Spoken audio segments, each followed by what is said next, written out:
Conmebol ha fracasado en este mundial, así de sencillo. No importa si Brasil o Argentina sean campeones, porque a Sudamérica se le otorgan 4 cupos y medio para la cita mundialista. O sea, como máximo pueden ir 5 y que solamente 2 clasifiquen a los octavos, o sea, solamente 2 estén entre los mejores 16 del mundo, menos del 50%, es sin duda alguna un fracaso. Y para que se den cuenta de la magnitud de este debacle, Conmebol no había tenido solamente 2 participantes en los octavos de final desde el Mundial de 2002, o sea, hace 20 años. Curiosamente también en suelos asiáticos. Y en aquel lejano mundial pasó Brasil, que a la postre se convertiría en campeón, y también Paraguay. Y en el club de los eliminados estaba Ecuador, que era debutante, y también Argentina, en una de las pechofriadas más grandes en su historia. Y de allí en adelante como mínimo pasaban 3. En 2006 justamente se dio esa cantidad de clasificados a octavos, en el Mundial de Sudáfrica se dieron 5, la mayor cifra hasta ahora, y ya para los mundiales de Brasil y de Rusia pasaron 4, siendo los eliminados Ecuador y Perú respectivamente. Y en Qatar, bueno,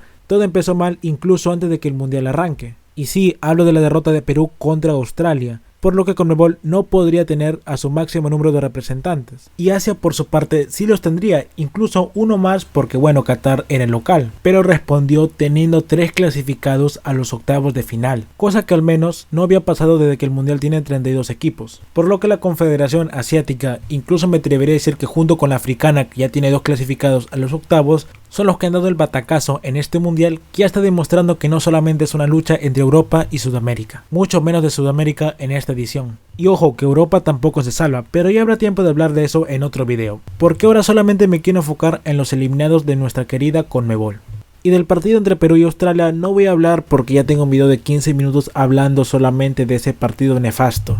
Y bueno, al menos de consuelo se tiene de que Australia no nos eliminó por nada. No fue al mundial solamente a presentarse y cantar los himnos porque hizo su mejor participación, logrando 2 victorias y pasando a los octavos. Así que por esta vez no incluyamos a Perú en este fracaso de Conmebol, pese a que yo considero que sí, deberían estarlo. Pero al fin y al cabo no jugaron el mundial, sino el premundial, como la pre-Libertadores. Pero ya, dejémonos de burlas y empecemos con Ecuador.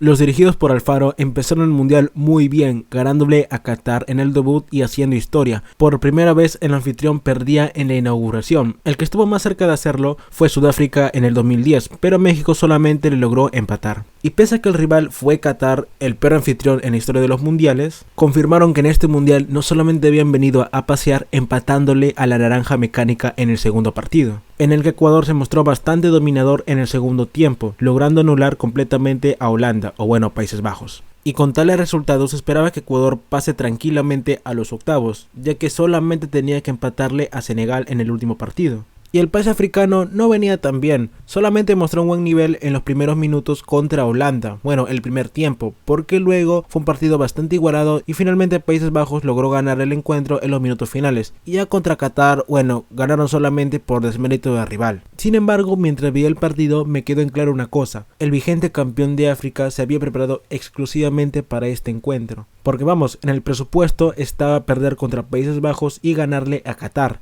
Por eso contra Ecuador salieron sí o sí a ganar desde los primeros minutos. Y su insistencia se vio premiada a finales del primer tiempo cuando se le concedió un penal, bastante polémico por cierto, pero que al fin y al cabo fue aprovechado para poner el 1-0. Y no fue hasta el segundo tiempo cuando Ecuador lo logró empatar, pero eso sí, se notó un gol pero fue anulado por offside. Y aquí se vio reflejado el punto más débil de esta selección, su juventud. Y ojo, que la juventud en un equipo puede ser una característica tanto positiva como negativa. No hace mucho tiempo atrás en las eliminatorias se veía una selección bastante joven y eso le daba rebeldía para conseguir resultados históricos. Pero solo pocos minutos después del empate de Ecuador llegó el gol de Koulibaly que sentenciaba todo. Los jugadores de Ecuador no sabían qué hacer y estaban desesperados en la cancha. Buscaban el empate que ya habían conseguido y que los mantenía con vida, pero la selección africana supo cómo manejar los minutos finales para que no se les escape el resultado. Y cuando culminó el encuentro, Ecuador estaba eliminado en fase de grupos. Una pena por unas eliminatorias bastante buenas que se habían conseguido, y sobre todo por el arranque tan prometedor que la trinorteña había tenido en los primeros encuentros. Al momento en que se sube este video, no se sabe si se continuará con el ciclo Alfaro, pero tomando en cuenta el buen trabajo que se hizo con esta selección y que también es joven y tiene bastante futuro por delante, hay motivos suficientes y razonables para que Alfaro continúe el mando de la selección ecuatoriana.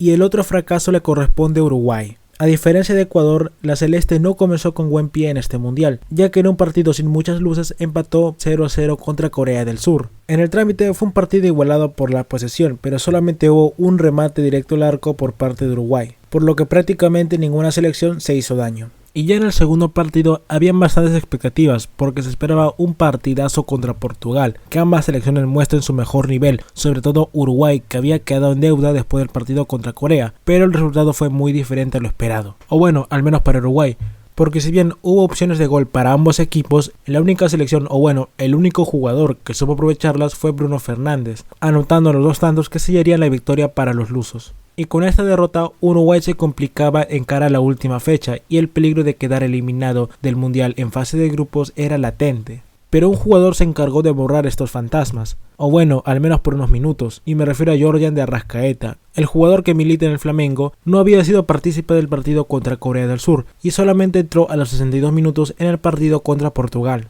Pero contra Ghana demostró que merecía el titularato desde el primer encuentro. En el primer gol aprovechando un rebote del arquero luego de una excelente jugada de Luis Suárez, y el segundo tanto tuvo una excelente definición luego de un gran pase de también el pistolero Suárez. Y es que en este partido las piezas que habían fallado en los anteriores encuentros por fin estaban funcionando, incluso los que no habían brillado, como el arquero Rochet de Nacional, quien tapó un penal decisivo en los primeros minutos del partido que habría complicado todo el plan. Parecía que el viento por fin estaba a favor de Diego Alonso. Y es que en el otro partido en simultáneo Portugal empezaba ganando contra Corea del Sur, resultado esperable y que le convenía a Uruguay que se mantenga así. Incluso con un empate Uruguay se mantenía en el segundo lugar del grupo, pero en el minuto 91 Heung-min Son sorprendería al mundo y con una gran jugada individual asistió a su compañero cuyo nombre no voy a pronunciar para marcar un milagroso 2-1. Y con esta inesperada victoria las cosas para Uruguay se ponían más complicadas porque ahora debía anotar un gol más con solo 6 minutos adicionales para poder pasar a los octavos de final. Y es que para la celeste este fue como un baldazo de agua fría, ya que no entendían cómo al final del compromiso ya estaban clasificados pero de un momento a otro ya no lo estaban. Y lamentablemente nunca pudieron conseguir ese tercer gol. Incluso no se le cobró un penal por una falta a Darwin Núñez minutos previos. Si no me equivoco, incluso fue antes de que Corea del Sur marque el 2-1. Por tal motivo, en ese instante ese penal no cambiaba nada, pero cuando se escuchó el pitido final sí que habría cambiado el panorama para el grupo H. Y de esta triste e inesperada manera se acabó el mundial para jugadores históricos como Cavani, Suárez, Godín y también diría que el arquero Muslera. Y cabe resaltar que las selecciones que le quitaron el cupo a octavos a Ecuador y a Uruguay ni siquiera pertenecen a la UEFA, sino a la Confederación Africana y Asiática respectivamente, que juntas en este mundial van a tener 5 representantes en los octavos. Bueno, al momento que estoy grabando este audio ya solamente queda una, que es Marruecos, pero de todas maneras hubo 5 en los octavos de final y por parte de CONMEBOL solamente 2. Claramente, esta es una evidencia de que las selecciones que provienen de estos lares para nada pueden ser subestimadas, si no pregúntenle a Perú. Y es que las naciones de estas confederaciones están empezando a exportar más jugadores a las mejores ligas del mundo y a los mejores equipos, a diferencia de varias selecciones de Sudamérica. Allí está el caso de Senegal y también el de Japón. Aunque bueno, Minamino, por más que haya jugado en el Liverpool y casi lo haya sacado campeón de la Premier, no le quita el hecho de que patee los penales tan mal. Y aquí también entra en juego lo que siempre digo, el fútbol se define en la cancha. Puede que la historia y la fanaticada tengan un peso a favor de cualquier equipo, pero al final el fútbol es un deporte de 11 contra 11. Y bueno gente, esto ha sido todo por hoy. Realmente me duele tener que subir este video porque después de la eliminación de Perú, imaginarme de que CONMEBOL tenga una participación importante y destacable en este mundial me daba cierto alivio, pero al final ni siquiera eso se pudo dar. Al menos Argentina y Brasil ya han pasado los octavos, uno sufriendo más que el otro, pero ya en los cuartos les esperan rivales que sin dudas van a complicar más, aunque tengo cierta suspicacia en el caso de Brasil. Y con todo esto dicho, no olviden suscribirse, compartir este video y dejar su poderosísimo like. Hasta pronto.